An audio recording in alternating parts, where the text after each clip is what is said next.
Hello friends, welcome to SSC coaching centre. आज मैं आपके लिए रीजनिंग के इंपॉर्टेंट क्वेश्चन लेकर के आया हूं। पूरा वीडियो देखिएगा। चलिए स्टार्ट करते हैं। पहला सवाल है, यदि 13 स्टार 45 बराबर 29, 24 स्टार 58 बराबर 41 तथा 74 स्टार 32 बराबर 53 हो तो 97 स्टार 47 का मान क्या होगा। तो पहले आप ये देखिए कि 13 और 45 से 29 कैसे बन रहा है। अगर आपने यहां पता लगा लिया, वही लॉजिक यहां लगेगा, वही यहां पे। अलग अलग मत लगाना। ऐसा नहीं होता कि यहां पे तो किसी अदर लॉजिक से आप 29 ले आओ, यहां किसी अदर लॉजिक से 41 ले आओ। एक ही लॉजिक होना चाहिए सभी में। चलिए, 13 स्टार 45 बराबर 29। तो अगर मैं इस स्टार की जगह प्लस का साइन ले लूं और 45 बराबर 29 और मैं इनको जोड़ दूं, स्टार की जगह मैंने प्लस का साइन लिया, अब मैं इन दोनों को जोड़ूंगा तो कितना हो जाएगा, ये 58।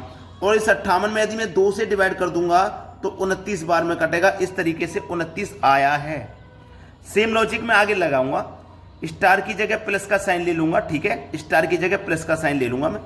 तो 24 प्लस 58 बराबर 41। तो दोनों को जोड़ूंगा, 24 और 58 को जोड़ूंगा तो ये 82 हो जाएगा। और 82 में 2 से डिवाइड करूंगा। जैसे जोड़ने के बाद यहां 2 से डिवाइड किया तो यहां भी 2 से डिवाइड कर दूंगा तो 41 बार में ये डिवाइड हो जाएगा। और मुझे 41 ही तो चाहिए था। सेम लॉजिक आगे लगाओ। स्टार की जगह प्लस ले लो, ठीक है, यानी कि 74 प्लस 32 बराबर कितना आना चाहिए, 53। जोड़ो, 4 और 2 6 और ये 10, यानी कि 106 हो गया। इसमें 2 से डिवाइड करो तो 53 बार में डिवाइड हो जाएगा। अब मुझे सेम लॉजिक से आगे वाली संख्या मान पता लग जाएगा। 97 प्लस 47 बराबर क्या होगा, अभी पता लगा लेंगे। 7 और 7 14 का 4 हासिल लगा, 1 9 4 13 और 1 14, 144 हो गया। जोड़ने पे 2 से डिवाइड कर दो 144 में, 2 सच्चे 14, 2 दूने का 4, 72 आ जाएगा। और 72 कहाँ पे मिलेगा, बी ऑप्शन में मिलेगा। बिल्कुल सही जवाब। अब देखते हैं अगला प्रश्न। अगला प्रश्न है, 82 का रिलेशन 36 से है तो 91 का रिलेशन किस संख्या से होगा। अगर आपने नंबर एनालॉजी को थोड़ा सा भी पढ़ रखा है तो ये सवाल बिल्कुल भी मुश्किल नहीं है, बहुत आसान क्वेश्चन है। देखिएगा, 82 से 36 बनाना है। मेरे पास क्या है, 82। अगर इस 8 और इस 2 का मैं क्या कर लूँ, अंतर कर लूँ, यानी कि 8 में से 2 को घटा दूंगा, अंतर कर लूंगा तो 6 आ जाएगा। और 6 का मैं स्क्वायर कर लूंगा तो 36 आएगा कि नहीं आएगा। ऐसे ही मैं क्या करूँ, इन दोनों का भी अंतर कर लेता हूँ। अंतर कर लेता हूँ तो 9 में से 1 को घटा दूंगा, 8 बचेगा। और 8 का स्क्वायर कर दूंगा तो 64 आ जाएगा। और 64 मेरा कहाँ पे दिया गया, डी ऑप्शन में। ये बिल्कुल सही जवाब है। अब देखते हैं अगला प्रश्न। अगला प्रश्न है, दिए गए विकल्पों में से विषम को चुनिए। अब देखिए, 4 विकल्प हैं आपके पास, इसमें से विषम कौन सी संख्या है ये बताना है। विषम क्या है, तो यहाँ पे आप थोड़ा सा, अगर आपको स्क्वायर वगैरह याद है तो आप पहचान लोगे कि 121 मेरी 11 का स्क्वायर है, जबकि यहाँ पे अदर तीनों संख्या किसी भी संख्या का वर्ग नहीं है, किसी भी संख्या का स्क्वायर नहीं है। तो बस यही सही हो गया। अगर यहाँ पे एक संख्या या 2 संख्या और होती स्क्वायर में तो हम कोई दूसरा तरीका लगाते। समझ रहे हो मेरी बात को। तो यहाँ पे हमारा जो वर्ग बनेगा वो बनेगा यहाँ पे हमारा पहला ऑप्शन, ठीक है। अगर यहाँ पे मैं दूसरा तरीका लगाता तो क्या लगाता, मैं इनको सबको जोड़ूंगा। 7 और 7 14, 14 और 1 15, ठीक है। 3 और 5 8, 8 और 1 9, 3 और 3 6, 6 और 1 7, 1 और 1 और 2 3, 3 और 1 4। तो जब मैंने सभी को जोड़ा तो देखो, ये भी विषम संख्या, ये भी विषम संख्या, ये भी विषम संख्या, लेकिन ये सम संख्या है। सम संख्या है कि नहीं। अगर मैं स्क्वायर वाला तरीका ना भी लगाऊं तो मुझे इस तरीके से भी पता लग गया कि यही मेरा विषम है। चलिए अब देखते हैं अगला सवाल। अगला सवाल है, यदि गुणे का अर्थ प्लस है, प्लस का अर्थ डिवाइड है, माइनस का अर्थ गुना है और डिवाइड का अर्थ माइनस है, तो इस समीकरण को सॉल्व कर दीजिए। समीकरण है 6 गुणे 4 माइनस 5 प्लस का 2 डिवाइड का 1, ये समीकरण है। चलिए 6 लिखूंगा। अब गुणे का अर्थ क्या है, गुणे का अर्थ प्लस है, तो जहां गुना लिखा हुआ है वहां प्लस लिखूंगा 4।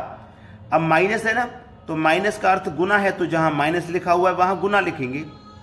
प्लस, देखो प्लस का अर्थ डिवाइड है, तो जहां प्लस दिया गया वहां डिवाइड लिखना है। डिवाइड, डिवाइड का अर्थ हमारा क्या है, माइनस, डिवाइड का अर्थ माइनस है, तो यहां माइनस लिखेंगे, ठीक है। इसी को सरल कर लेना है और बस आपका आंसर आ जाएगा। देखिए, सबसे पहले हम क्या करेंगे, डिवाइड, तो 2 से डिवाइड करेंगे 5 में, तो 6 प्लस 4 गुने 5 डिवाइडेड बाई 2, ऐसे ही तो है। डिवाइडेड बाई 2 -1, ठीक है। अब चलिए इसी को सरल करेंगे और आपका आंसर आ जाएगा। 2 से 4 को कटाऊंगा 2 बार में, 2 पंजे कितना हो जाएगा, ये 10, ठीक है। तो 6 + 10 कितना हो गया, 16 हो गया। और माइनस करना है 1, तो 16 में से 1 माइनस करेंगे, कितना आ जाएगा, 15, यानी कि डी ऑप्शन बिल्कुल सही जवाब है। अब देखते हैं अगला सवाल। अगला प्रश्न ही है, देखो इस सर्कल में यहाँ 6 है, यहाँ पे 19, यहाँ पे 58, यहाँ पे क्या आएगा। तो कुछ ना कुछ लॉजिक तो ऐसा होता ही है सभी प्रश्नों में जिससे हम आंसर फाइंड कर पाते हैं। अब मेरे पास 6 से ये 29 है, अगर मैं ये सोचूं कि इस 6 से ये 19 कैसे हो गया, तो मैं अगर 6 का गुना 3 से करूंगा 18, 18 में जोड़ दूंगा 1 तो 19 हो जाएगा। अगर मैं सेम लॉजिक यहाँ पे पता करूं कि 19 से 58 कैसे हो गया, तो 19 का गुना 3 से करूंगा 57, 57 में 1 जोड़ दूंगा 58 हो गया। ऐसे ही मुझे ये देखना होगा कि 58 से संख्या कैसे मिलेगी, तो गुना 3 + 1 करने से मिलेगी। मिलेगी कि नहीं मिलेगी। तो 58 का गुना 3 कितना होता है, इधर कर लेते हैं भाई, 58 गुने 3 कर लेते हैं। 3 × 8 = 24 का 4 हासिल लगे 2, 3 पंजे 15 में हासिल के 2 जोड़ देंगे तो 17। तो 58 का गुना 3 से करेंगे तो 174, और प्लस उसमें कर देंगे हम 1, तो कितना हो जाएगा, 175। तो इसका मतलब यहाँ कौन सी संख्या आएगी, 175 आ जाएगी, जो कि आपके सी ऑप्शन में है। बिल्कुल सही जवाब आपको पता लग गया। अब देखते हैं अगला प्रश्न। अगला प्रश्न है, यहाँ पे भी एक सर्कल दिया गया है, लेकिन इस सर्कल में पहले जैसा लॉजिक नहीं है, इसमें कुछ अलग लॉजिक है। जब सर्कल होता है ना, तो हमारा तरीका होता है कि आमने सामने रिलेशन बनाए इस तरीके से, जैसे 9 के सामने 81 है, 7 के सामने 49 है, तो यहाँ पे क्या आएगा। अब आपको सीधा सीधा पता है कि 7 के सामने 49 है, मतलब 7 का स्क्वायर दिया गया है 49। 9 के सामने 81 है, मतलब 9 का स्क्वायर दिया गया है 81, ठीक है ना। अब यहाँ पे 25 है, तो 25 क्या होता है, 5 का स्क्वायर होता है, तो मतलब 5 का स्क्वायर हो जाएगा यहाँ पे 25। तो यहाँ पे जो आने वाली संख्या है वो 5 है। पहला ऑप्शन बिल्कुल सही जवाब है आपका। अब देखते हैं अगला प्रश्न। अगला प्रश्न है, यहाँ पे भी एक सर्कल है, लेकिन इसमें जो तरीका है ना वो पिछले क्वेश्चन के जैसा है, आमने सामने रिलेशन बनाने का। जैसे 9 के सामने 21 है, 7 के सामने 17 है, 4 के सामने 11 है और 6 के सामने क्वेश्चन मार्क। तो आमने सामने कुछ रिलेशन बनाइए। पिछले क्वेश्चन में तो आसान था, सीधा स्क्वायर दिया गया था, लेकिन यहाँ पे ऐसा नहीं है।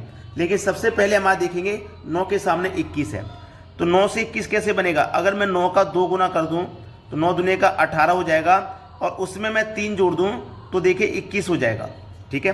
तो 9 से 21 इस तरीके से बना। 7 के सामने 17 है, यही तरीका लगाऊंगा।